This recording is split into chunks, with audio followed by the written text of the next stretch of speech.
Hello friends and dear student, एक बार फिर से आपका बहुत बहुत स्वागत है। तो आज की इस वीडियो में हम लोग पढ़ने वाले हैं बायोकेमिस्ट्री एंड क्लिनिकल पैथोलॉजी के चैप्टर नंबर 12 का पार्ट नंबर 2। इससे पहले हम लोगों ने इसका एक पार्ट पढ़ लिया है। फर्स्ट पार्ट में हम लोगों ने किडनी के फंक्शन और उसके टेस्ट के बारे में पढ़ा है। अगर आपने फर्स्ट पार्ट नहीं देखा है तो प्लेलिस्ट में जाके उसको देख लीजिए। आज के इस वीडियो में हम लोग पढ़ने वाले हैं फंक्शन ऑफ लीवर, और लीवर को चेक करने के लिए कि लीवर सही से काम कर रहा है कि नहीं कर रहा है, उसके लिए जो टेस्ट होते हैं उसके बारे में हम लोग पढ़ेंगे, यानी LFT के बारे में पढ़ेंगे, जिसको लीवर प्रोफाइल टेस्ट भी बोलते हैं। तो चलिए शुरू करते हैं। तो सबसे पहले हम लोग फंक्शन पढ़ते हैं। तो इसके बहुत सारे फंक्शन हैं, तो सारे तो हम लोग पढ़ नहीं पाएंगे, लेकिन जो इसके मेन फंक्शंस है उसको हम लोग पढ़ने की यहाँ पे कोशिश करेंगे। तो सबसे पहला क्या है, मेटाबॉलिज्म ऑफ कार्बोहाइड्रेट। तो आपको भी मालूम है कि जब हम लोग कार्बोहाइड्रेट खाते हैं तो हमारी बॉडी के जो सेल हैं डायरेक्टली कार्बोहाइड्रेट को वो यूज नहीं कर सकते हैं, बल्कि पहले उसको तोड़ना पड़ता है, ग्लूकोज बनाना पड़ता है, फिर अभी ग्लूकोज को भी और तोड़ना पड़ता है। समझ में आ रही बात? फिर उसके बाद तब जाके उसको हमारे बॉडी के सेल यूज कर पाते हैं एनर्जी के तौर पे। तो कार्बोहाइड्रेट को तोड़ने का काम कौन करता है? ये हमारा लीवर करता है, और भी दूसरे सेल करते हैं, लेकिन लीवर इस काम को मतलब बहुत ज्यादा करता है। और फिर जो ग्लूकोज हमको मिलता है कार्बोहाइड्रेट से, उसको क्या है, वो ब्लड के अंदर रिलीज करता रहता है।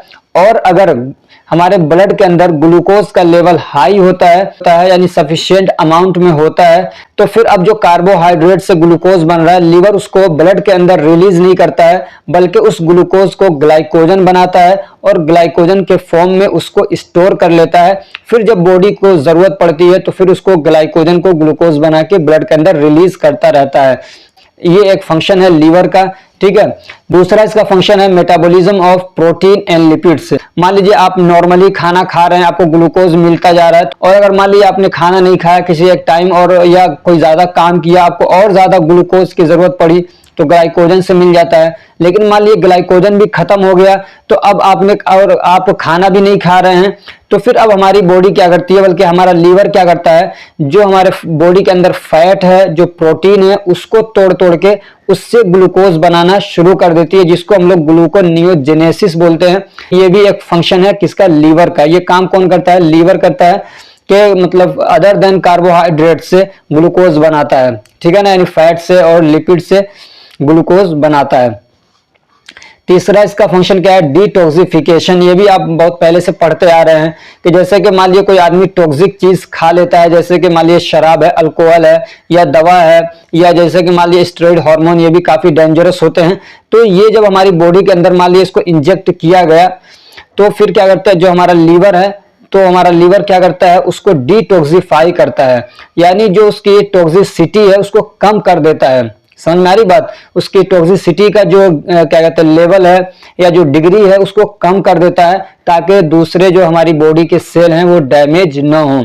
खुद ये डैमेज हो जाए लेकिन दूसरे बॉडी के सेल को डैमेज होने नहीं देता है। समझ में आ रही बात? और इसके जो सेल है वो मान लीजिए डैमेज हुए, फिर से क्या है, रीजनरेट हो जाते हैं, बन जाते हैं बड़ी जल्दी।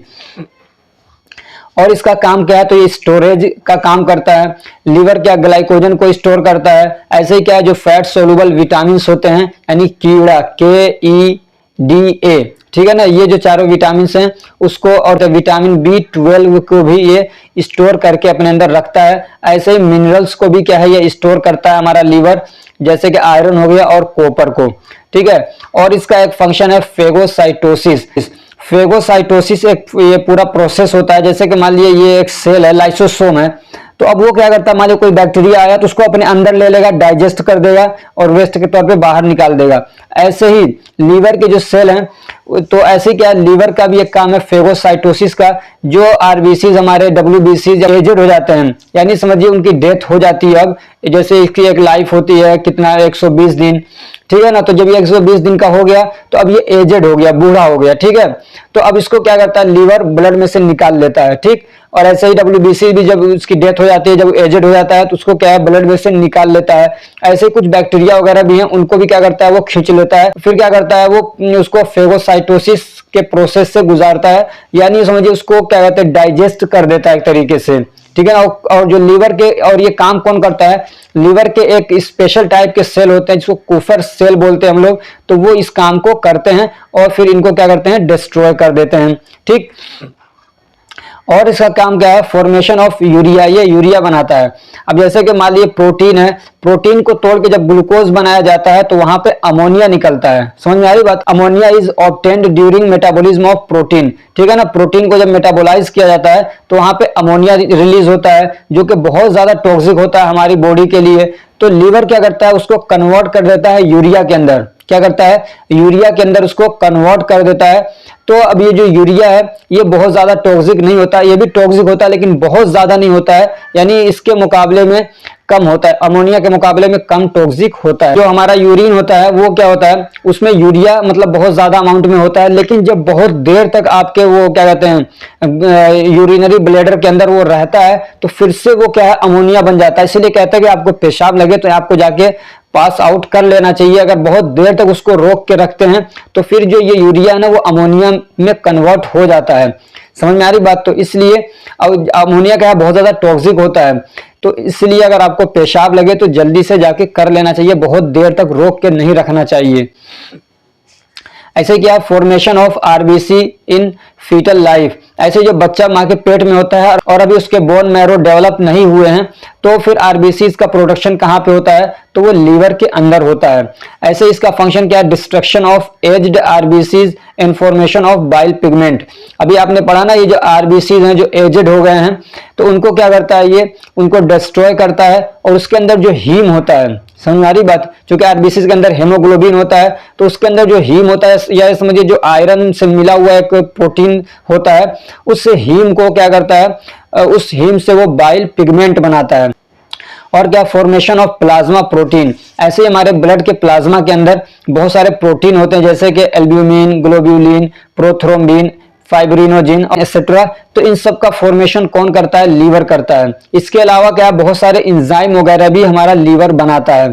ठीक है, और क्या, फॉर्मेशन ऑफ हिपेरिन, आपने हिपेरिन के बारे में पढ़ा कि जो कि एक तरीके का एंटीकोगुलेंट होता है, यानी हमारे ब्लड को हमारी बॉडी के अंदर जमने नहीं देता है। हमारी बॉडी से जब ब्लड बाहर निकलता है तो जम जाता है, उसका कोगुलेशन हो जाता है, लेकिन बॉडी के अंदर रहता है तो वो नहीं जमता है। तो उसका रीजन क्या है कि उसके अंदर हिपेरिन मौजूद होता है, और वो हिपेरिन कौन बनाता है, हमारा लीवर बनाता है।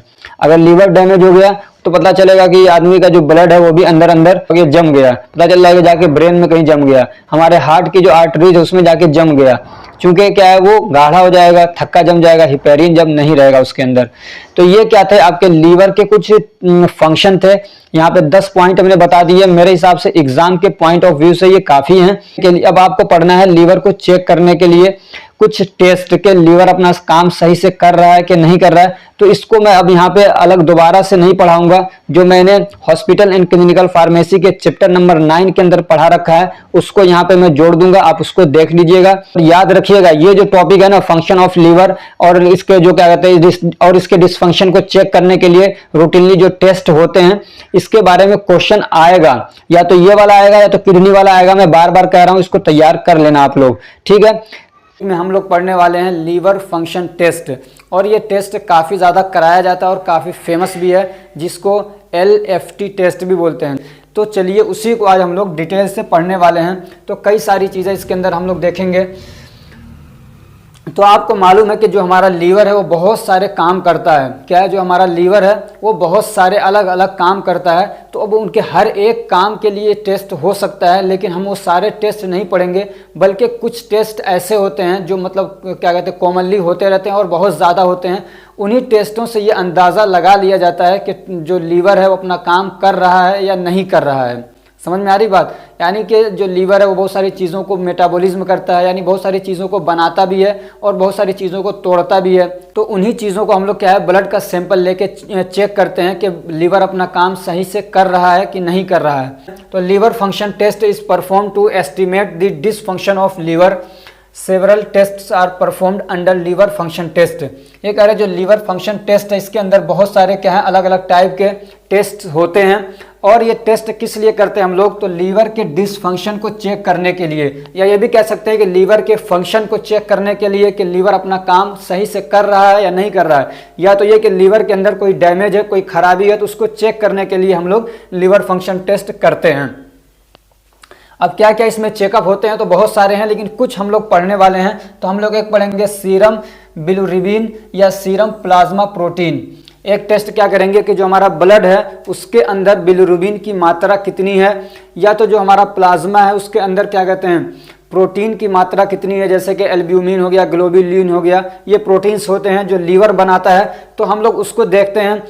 ऐसे ही क्या है कि एंजाइम है एल्केलाइन फोस्फेटेज, तो उसके बारे में हम लोग टेस्ट करते हैं कि उसकी मात्रा कितनी है। ऐसे ही क्या है सीरम ग्लूटामिक ऑक्सैलो एसिटिक ट्रांसअमाइनेज, जिसको हम लोग SGOT के नाम से भी बोलते हैं, या एस्पार्टेट ट्रांसअमाइनेज बोलते हैं। क्या बोलते हैं, एस्पार्टेट ट्रांसअमाइनेज। ये एक क्या कहते हैं एंजाइम है, तो इसके बारे में हम लोग पढ़ते हैं। ये भी क्या हमारा लीवर बनाता है।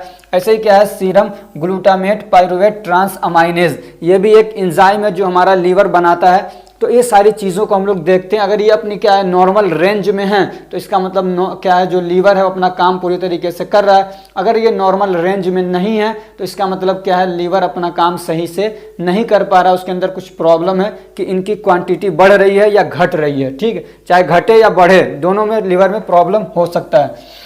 सबसे पहले क्या है सीरम बिलिरुबिन। सीरम बिलिरुबिन का एक टेस्ट होता है, यहाँ पे टेस्ट लगा लीजिए तब अच्छा रहेगा, सीरम बिलिरुबिन टेस्ट।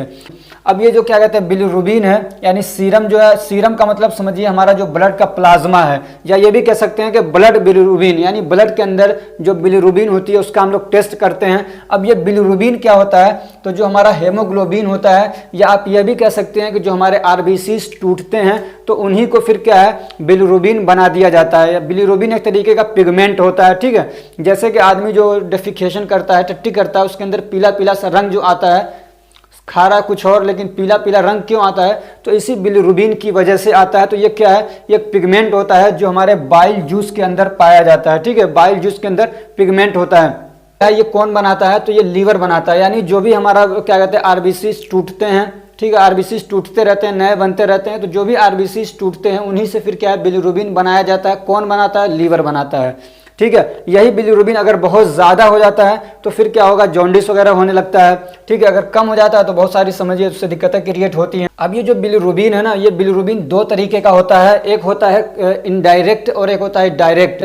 डायरेक्ट का मतलब होता है कॉन्जुगेटेड। कॉन्जुगेटेड का मतलब ये है कि वो किसी प्रोटीन के साथ मिला हुआ है। ठीक है, उस किसी प्रोटीन के साथ में जुड़ा हुआ है तो उसको हम लोग बोलते हैं कॉन्जुगेटेड, और उसी को हम लोग डायरेक्ट बोलते हैं।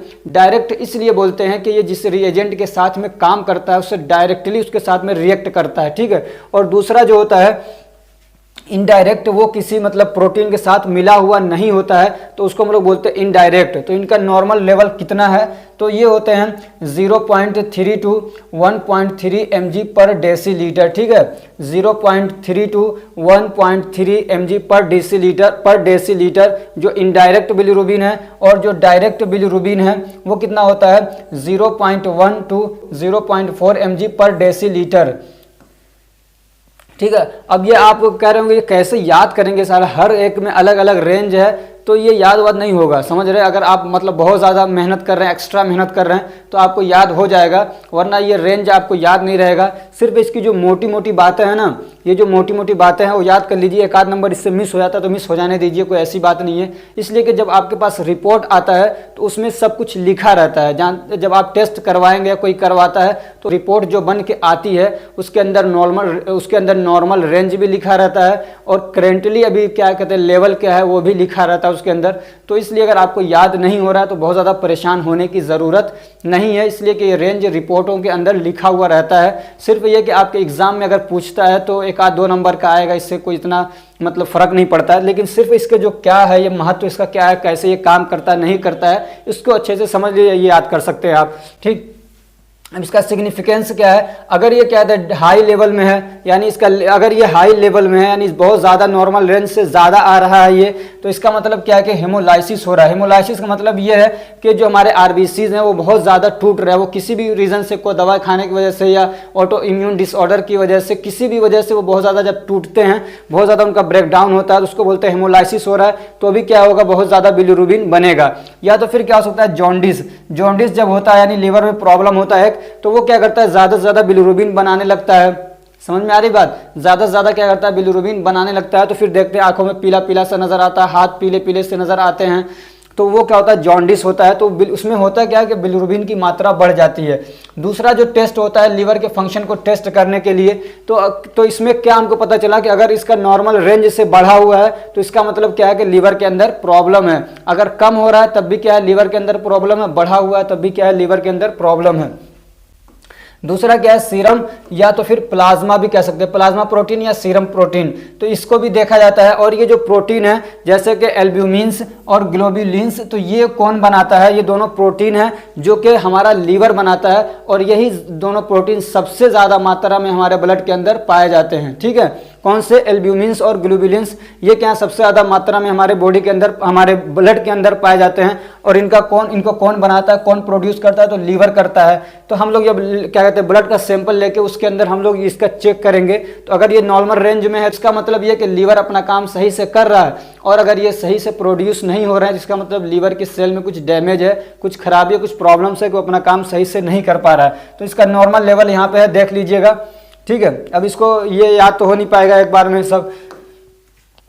अब इसका सिग्निफिकेंस क्या है, तो अगर ज़्यादा क्या कहते हैं अगर वो उसका जो लेवल है वो ज़्यादा बढ़ा हुआ है, मान लीजिए हम लोग सैंपल ले रहे हैं, उस सैंपल के अंदर अगर उसका लेवल क्या है बहुत ज़्यादा बढ़ा हुआ है, अगर उसके अंदर बहुत ज़्यादा एल्ब्यूमिन्स आ रहे हैं या बहुत ज़्यादा ग्लोब्युलिन्स आ रहे हैं, तो क्या इंडिकेट करते हैं, तो एक तो वो इंडिकेट करते हैं कि लीवर के अंदर प्रॉब्लम है। ठीक है, एक तो ये इंडिकेशन है उसका। लेकिन ये भी हो सकता है कि लीवर अपना काम सही से कर रहा हो लेकिन बॉडी के जो फ्लूइड हैं उनके अंदर क्या है वाटर की कमी है। समझ में आ रही बात, बॉडी फ्लूइड के अंदर यानी हमारे ब्लड के अंदर, ये समझ या तो ये कहिए कि हमारे ब्लड के अंदर क्या है बॉडी, उसके अंदर वाटर की कमी है, तो उसको हम लोग क्या बोलते हैं डिहाइड्रेशन। तो अगर डिहाइड्रेशन होगा तब भी उनकी क्वांटिटी ज़्यादा आएगी। मान लीजिए हमारी बॉडी के अंदर ब्लड है और उसके अंदर पानी बहुत ज़्यादा है, उसमें से हम लोग 100 ml ब्लड लेंगे तो उसमें जो क्या कहते हैं प्रोटीन्स हैं, ग्लोब्युलिन्स, एल्ब्यूमिन्स, तो वो थोड़ा सा कम रहेंगे। लेकिन अगर मान लीजिए हमारी बॉडी के अंदर पानी बहुत कम है और उसमें हम लोग 100 ml ले रहे हैं, तो फिर क्या है पानी तो कम है, तो अब उसमें जो होंगे वो प्रोटीन जो ज़्यादा होंगे ना,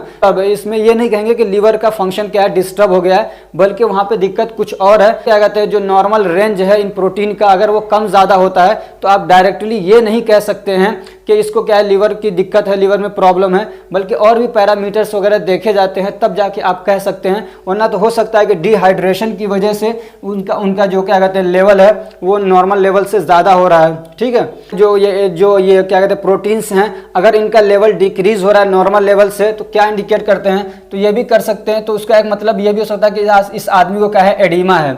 एडिमा में क्या होता है कि पानी जो बॉडी का फ्लूइड है वो किसी एक पार्ट में जाके क्या होता है जमा हो जाता है। समझ में आ रही बात, अब बॉडी के जो ब्लड के अंदर जो पानी था वो कहीं और जाके जमा हो जा रहा है, तो क्या होगा बॉडी फ्लूइड क्या हो जाएगा कम हो जाएगा, तो उसमें जो भी चीज़ें हैं उनका कंसंट्रेशन बढ़ जाएगा, उनकी मात्रा बढ़ जाएगी। तो इस तरीके से क्या है हम तो ये अंदाज़ा लगाएंगे हम कि इसको हो सकता है कि एडिमा है, या तो फिर यह कि कहीं पे इसको हेमरेज है। हेमरेज यानी कहीं पे लीकेज वगैरह है जहाँ से क्या है बॉडी फ्लूइड निकल जा रहा है, उसके अंदर प्रोटीन बचा रह जा रहा है। यह भी कह सकते हैं कि प्रोटीन की क्या जो ब्रेकडाउन है वो बहुत ज़्यादा हो रहा है। क्या हो रहा है, प्रोटीन का ब्रेकडाउन बहुत ज़्यादा हो रहा है। तो ये भी प्रोटीन है तो इनका भी क्या है ब्रेकडाउन बहुत ज़्यादा होगा, तो कम मात्रा में ये प्रेजेंट रहेंगे। तीसरा जो टेस्ट होता है वो क्या है एल्केलाइन फोस्फेटेज टेस्ट। क्या है एल्केलाइन फोस्फेटेज टेस्ट, ये क्या है एल्केलाइन फोस्फेटेज, ये क्या है एक एंजाइम होता है। ठीक है, क्या है एक एंजाइम होता है। ये कहाँ पे रहता है, तो ये हमारे लीवर के अंदर पाया जाता है, हमारे बोन के अंदर भी पाया जाता है, हमारे स्मॉल इंटेस्टाइन के अंदर और हमारे किडनी के अंदर। और इसका काम क्या होता है कि एक कोई कंपाउंड है उसके अंदर फोस्फेट ग्रुप है, तो उस फोस्फेट ग्रुप को निकाल के अलग करता है। अब वो फोस्फेट काम आता है दूसरी जगहों पे, हड्डियों में काम आता है। समझ में आ रही बात, तो उसका ये क्या करता है, इसका काम क्या है इस एंजाइम का कि फोस्फेट ग्रुप को अलग करता है। जैसे कि मान लीजिए हमारा ये क्या मोनोफोस्फेट एस्टर है, तो इससे क्या करता है निकालता है फोस्फेट ग्रुप को अलग, फिर वो फोस्फेट ग्रुप क्या है यूज होता है दूसरी जगहों पे। ठीक, तो इसका नॉर्मल रेंज कितना होना चाहिए, तो ये होता है 29 से 92 क्या कहते हैं इंटरनेशनल यूनिट पर लीटर के हिसाब से, ठीक है। 29 से 92 या सिर्फ IU भी, सिर्फ आप क्या है यहाँ पे यू भी लिख सकते हैं और IU भी लिख सकते हैं। ये जो यूनिट है ना, ये कोई मतलब फिक्स नहीं है कितना होता है, इसमें यूनिट अलग अलग चीज़ों की अलग अलग यूनिट बनाई गई है। समझ में आ रही बात? अलग अलग चीज़ों की अलग अलग यूनिट है। तो सिर्फ आप इतना लिख दीजिएगा कि 29 से 92 IU या यूनिट पर लीटर, ये इसका नॉर्मल रेंज होता है। और अगर ये ज़्यादा होता है तो ये क्या बताता है, अगर क्या कहते हैं इसका जो ये इंजाइम है, इसका क्या कहते हैं लेवल ब्लड के अंदर ज़्यादा है, तो इसका तो ये क्या इंडिकेट करता है, तो ये बताता है कि इस आदमी को रिकेट्स है। रिकेट्स मतलब जिसमें हड्डियां कमज़ोर हो जाती हैं, यानी जो फॉस्फेट है वो क्या है मतलब तोड़ा नहीं जा रहा है, यानी क्या कहते हैं फॉस्फेट यूज़ नहीं हो पा रहा है। इसलिए कि ये इंजाइम का काम क्या है कि फॉस्फेट ग्रुप को अलग करना। जब ये इंजाइम यूज़ होते हैं, जब ये इंजाइम अपना काम करते हैं, कैटालाइसिस करते हैं, तो ये भी तो यूज़ होते हैं। तो जब यूज़ होते हैं तो इनकी मात्रा कम होती है, और जब ये यूज़ नहीं होंगे, अपना काम नहीं करेंगे, तो इनकी मात्रा बढ़ी रहेगी। समझ में आ रही बात? तो यही कह रहा है अगर मात्रा इसकी बढ़ी हुई है, इसका मतलब क्या है कि फॉस्फेट ग्रुप को ये अलग नहीं कर रहा है। जब फॉस्फेट यूज़ नहीं होता है तो फिर हड्डियाँ कमज़ोर होती हैं, हड्डियों के अंदर फॉस्फेट की कमी हो जाएगी। तो आपने पढ़ा था कि हड्डियों के अंदर अगर फॉस्फेट की कमी होती है तो भी क्या होता है, आदमी को रिकेट्स हो जाता है। ऐसे ही क्या है ऑस्टियोमलेशिया हो जाएगा, ठीक है। और क्या होगा, abnormal absorption of vitamin D. और अगर फॉस्फेट नहीं है इंटेस्टाइन के अंदर, अगर फॉस्फेट ग्रुप इंटेस्टाइन के अंदर नहीं है, यानी उसको ये इंजाइम क्या है अलग करके ला नहीं रहा है फॉस्फेट को, तो फिर क्या होगा, विटामिन डी का एब्जॉर्प्शन भी नहीं हो पाएगा। विटामिन डी के एब्जॉर्प्शन के लिए फॉस्फेट ग्रुप का होना ज़रूरी है इंटेस्टाइन के अंदर, ठीक है। लो लेवल क्या इंडिकेट करता है, अगर इसका लो लेवल है यानी बॉडी के अंदर ये कम पाया जा रहा है ये इंजाइम, तो इसका मतलब ये है कि आदमी को क्या हाइपोफॉस्फेटेसिया है, यानी बॉडी के अंदर आदमी के फॉस्फेट की कमी है। चौथा जो टेस्ट होता है, यानी LFT में चौथा टेस्ट जो होता है वो क्या होता है, serum glutamic oxaloacetic transaminase, ठीक है, या तो फिर इसको हम लोग एस्पार्टेट ट्रांस अमाइनेज भी बोलते हैं। इसका ये शॉर्ट फॉर्म याद रखिएगा, SGOT। क्या है, SGOT। तो ये भी क्या है एक तरीके का इंजाइम है। और ये भी याद रखिए जहाँ पे भी ना इस तरीके से आता है एज, ठीक है, तो ये क्या करता है एक तरीके से तोड़ने का काम करता है। ट्रांस अमाइनेज, काइनेज आपने पढ़ा होगा ना, तो ये जो अमाइनेज वाले आते हैं, काइनेज अमाइनेज आपने पढ़े हैं उसमें बायोकेमिस्ट्री के अंदर, तो ये इंजाइम किसी न किसी हद तक तोड़ने का काम करते हैं किसी चीज़ को। तो ये भी क्या है एक तरीके का इंजाइम होता है। तो ये भी हमारे लीवर से प्रोड्यूस होता है, इसको भी हमारा लीवर बनाता है। और इसका काम क्या होता है, एनर्जी प्रोडक्शन में ये क्या होता है, यूज़ होता है। एनर्जी प्रोडक्शन में ये यूज़ होता है। और नॉर्मल रेंज कितना है इसका, तो 0.40 यूनिट पर लीटर, 0.40 यूनिट पर लीटर ये होता है।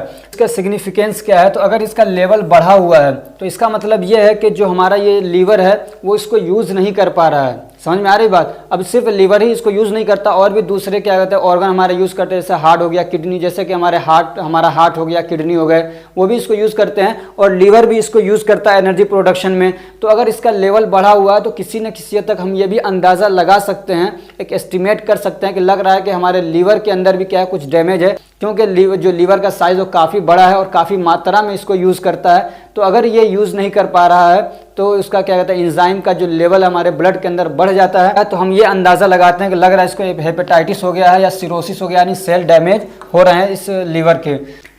एक टेस्ट और होता है, वो भी एक इंजाइम का ही होता है, serum glutamate pyruvate transaminase, ALT test. क्या है, ALT टेस्ट, ठीक है। ये भी हमारे लीवर के अंदर प्रोड्यूस होता है, ये इंजाइम लीवर इसको बनाता है और इसको यूज़ भी करता है, ठीक है। तो this enzyme produce by the liver and help in formation of alanine, और एलानिन बनाने में ये काम आता है। ये जो इंजाइम है वो क्या करता है, एलानिन बनाने में यूज़ होता है। तो इसका नॉर्मल रेंज कितना है, तो 5 से 36 यूनिट पर लीटर है, ठीक। अब इसका सिग्निफिकेंस क्या, अगर ये बढ़ा हुआ है तो इसका मतलब ये है कि हमारा लीवर जो है वो डैमेज है, लीवर इसको यूज़ नहीं कर पा रहा है। एक टेस्ट और होता है, वो क्या है, सीरम कोलेस्ट्रॉल लेवल। क्या है, सीरम कोलेस्ट्रॉल लेवल, यानी जो हमारा ब्लड का सीरम है वो कितना, उसके अंदर कोलेस्ट्रॉल का लेवल कितना है, जिसको हम लोग लिपिड प्रोफाइल भी बोलते हैं। समझ में आ रही बात? टेस्ट कहेंगे कि डॉक्टर कह सकता है कि लिपिड प्रोफाइल टेस्ट कराइए। क्या है, लिपिड प्रोफाइल टेस्ट, यानी हमारे ब्लड के अंदर लिपिड की मात्रा कितनी है। और लिपिड के अंदर उसमें क्या कहते हैं, कोलेस्ट्रॉल भी आता है, तो कोलेस्ट्रॉल भी उसमें आ जाएगा, उसमें ट्राइग्लिसराइड भी आ जाएगा। और कोलेस्ट्रॉल 2-3 तरीके का जो होता है वो भी इसके अंदर आ जाएगा, जैसे कि हाई डेंसिटी लिपोप्रोटीन या लाइपोप्रोटीन, या लो डेंसिटी लिपोप्रोटीन या लाइपोप्रोटीन। एक ही बात है, लिपो बोलिए लाइपो बोलिए, ठीक। तो इनके नॉर्मल रेंज क्या होते हैं, तो तो टोटल कोलेस्ट्रॉल लेवल पहले कितना होता है हमारी बॉडी के अंदर, तो टोटल कोलेस्ट्रॉल लेवल अगर 200 से कम है, लेस देन 200 mg पर डेसीलीटर, अगर कम है तो वो क्या है, नॉर्मल है। ठीक है, टोटल यानी जितने भी क्या कहते हैं कोलेस्ट्रॉल है उन सबको अगर टोटल करें तो कितना, अगर 200 mg पर डेसीलीटर से अगर कम है तो क्या कहते हैं नॉर्मल है, और अगर उससे ज़्यादा होता है तब ये हमारे लिए दिक्कत क्रिएट कर सकता है। अब एक होता है LDL, क्या है LDL कोलेस्ट्रॉल लेवल, जिसको हम लोग बोलते हैं लो डेंसिटी लिपोप्रोटीन। तो इसका मतलब इसको हम लोग बैड कोलेस्ट्रॉल भी बोलते हैं, क्या बोलते हैं, बैड कोलेस्ट्रॉल भी बोलते हैं। तो ये कितना होना चाहिए, तो इसका नॉर्मल क्या है, तो 100 mg पर DL से अगर कम है, इसका मतलब होता है लेस देन। ठीक है, तो 100 mg पर डेसीलीटर से अगर कम है तो वो नॉर्मल, अगर उससे ज़्यादा हो रहा है तो दिक्कत क्रिएट करेगा। ऐसे क्या कहते हैं HDL, जिसको हम लोग क्या कहते हैं गुड कोलेस्ट्रॉल बोलते हैं। ठीक है, क्या बोलते हैं, गुड कोलेस्ट्रॉल बोलते हैं, यानी हाई डेंसिटी लिपोप्रोटीन, और इसकी सारी डिटेल बायोकेमिस्ट्री में मैं पढ़ा चुका हूँ। ठीक है, तो ये क्या कहते हैं, अगर ये क्या कहते हैं 60 है, अगर ये इसका जो लेवल है वो 60 mg पर डेसीलीटर है या उससे ज़्यादा है तो अच्छा माना जाता है। अगर 60 से ये कम आ रहा है तो फिर क्या है, ये दिक्कत क्रिएट कर सकता है। इसका रीज़न वगैरह सब मैं बता चुका हूँ कि क्यों होता है ये। ऐसे ही जो हमारे क्या कहते हैं लिपिड के अंदर जो ट्राइग्लिसराइड होता है, ये भी काफ़ी ज़्यादा मात्रा में होता है। तो अगर ये क्या कहते हैं 150 mg पर डेसीलीटर से कम है, 150 mg पर डेसीलीटर से अगर कम है तो ठीक है, अगर इससे ज़्यादा होता है तो बीमारियाँ दिक्कतें क्रिएट कर सकता है। तो उसमें क्या दिक्कतें होंगी, क्या ये सिग्निफिकेशन देता है, क्या हमको मतलब इसकी क्या अहमियत है, क्या इंडिकेट करता है ये। तो अगर LDL और ट्राइग्लिसराइड का लेवल बढ़ा हुआ है, समझ में आ रही बात, LDL यानी लो डेंसिटी लिपोप्रोटीन और ट्राइग्लिसराइड का लेवल हमारे ब्लड के अंदर अगर बढ़ा हुआ है तो ये क्या इंडिकेट करता है, indicate the risk of heart disease. क्या इंडिकेट करता है, indicate the risk of heart disease. और क्या इंडिकेट करता है, ब्लॉकेज ऑफ आर्टरीज, और इससे क्या आर्टरीज के ब्लॉकेज हो सकते हैं। अब आप कहेंगे कि इसको मतलब ये तो बीमारियां बता रहा है आपके हार्ट की, और आप इसको लेके आ रहे हैं लीवर फंक्शन टेस्ट में, तो ऐसा क्यों है, तो इसको मेटाबोलाइज करना, जैसे ट्राइग्लिसराइड है, इसको मेटाबोलाइज करने का काम लीवर करता है, इसको तोड़ता है। ऐसे ही जो कोलेस्ट्रॉल का लेवल है इसको भी किसी हद तक मैनेज करने में क्या है, हेल्प करता है कौन, लीवर। तो अगर लीवर डैमेज है तो फिर इनका लेवल क्या हो जाएगा, बढ़ जाएगा। समझ में आ रही बात, आपने सुना होगा बाइल जूस, बाइल डक्ट से आके गॉल ब्लैडर के अंदर जमा होता है तो कौन बनाता है उसको, लीवर बनाता है, और बाइल जूस के अंदर कोलेस्ट्रॉल होता है। समझ में आ रही बात, और भी चीज़ें होती हैं लेकिन उसके अंदर कोलेस्ट्रॉल भी होता है, फिर वहाँ से वो निकल के आ जाता है इंटेस्टाइन के अंदर, और वहाँ से वो बाहर निकल जाता है या फिर रीएब्जॉर्ब भी हो जाता है। ठीक, तो इसमें लीवर का कहीं ना कहीं रोल है इसको मैनेज करने में, तो इसलिए इसको टेस्ट कराया जाता है चेक करने के लिए कि लीवर का फंक्शन सही है कि नहीं है। अगर उसका फंक्शन सही होगा तो ये सारी चीज़ें क्या मैनेज रहेंगी।